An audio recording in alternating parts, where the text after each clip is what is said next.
ঝরে যাওয়া পাতাগুলো জানে স্মৃতি নিয়ে বাঁচার কষ্টগুলো কেমন।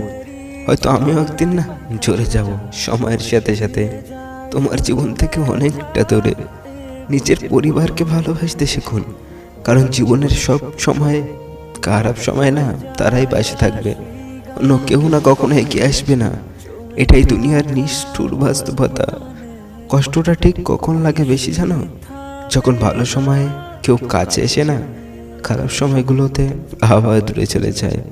কিছু সম্পর্কের না কিছু অস্তিত্ব থাকে না, কোনো বর্তমান কিংবা ভবিষ্যৎও নেই। এই শহরে শুধুমাত্র মায়ের কারণে না কিছু সম্পর্কগুলো বছরের পর বছর টিকে থাকে। জীবনে সব কিছু থাকার পরেও না কি যেন একটা নেই, এমনটা অনুভব করার নামই হলো নিঃসঙ্গতা। এই নিঃসঙ্গতা মানুষের সুখগুলোকে না কেড়ে নেয়। এমন কি আছে এই ভালোবাসা নামক শব্দের মাঝে, যার জন্য প্রতিনিয়ত কিছু হাসি খুশি থাকা মানুষগুলোকেও না একটা সময় সৃষ্টিকর্তার কাছে না মৃত্যু চাইতে হয়।